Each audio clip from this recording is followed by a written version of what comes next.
cú tha bật xe tay máu cú nó chun món tinh làm បាទតាមទៅខ្ញុំមកថាបើចំណឆ្នេះលើនេះខ្ញុំជូនចំណទៅទិញឡានមែនពួកខ្ញុំនិយាយមួយម្ចាស់ការ៉ាគេអើយđấy អីអូតូហ្នឹងបាទឆ្នេះតៃម៉ូហ្នឹង tay màu បាទហើយបានខ្សែក្រវ៉ាត់បានលុយមកតិចលៀនណាហើយស្អីបាន$5,000ថែមតែតិចហ្នឹងបានបាត់ហើយ tinh làm cái cú បាទទិញបន្លែនបាទព្រោះអាបន្លែហ្នឹងចម្រើនឆ្លាញ់យូរតែប្រាប់គ្រូជាតិអញ្ចឹង đó គ្រូជាតិនិយាយថងអញ្ចឹងមែនអត់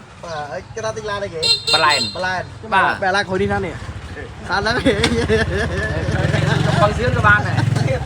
cái này ra theo cú tay máu cú cú chia chun tinh làm bà lại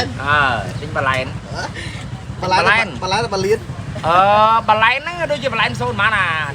0.7ទៀតហ៎ tôi bơ liên អូ mà cú xe tay máu nè បាទនិយាយមែនទេនិយាយអត់ខុសទេ bà dám sao chết បាទអីអូតូចាក់លើឃើញវីដេអូហ្នឹងជួយ support ចម្រើនមួយផង bà ហើយនៅមករាទៀតមករាទិញ fast up ថ្មីជូន thằng san kìa san អាសានទិញអីទេអាសានទិញស្អីអាសាន cái khối là hòm ខ្ញុំមែន ទិញមិនគ្រាន់ទៀត2000ខ្ញុំគ្រាន់ហើយអាកោមនេះនោះ cái hòm rồi Booking ui tiệt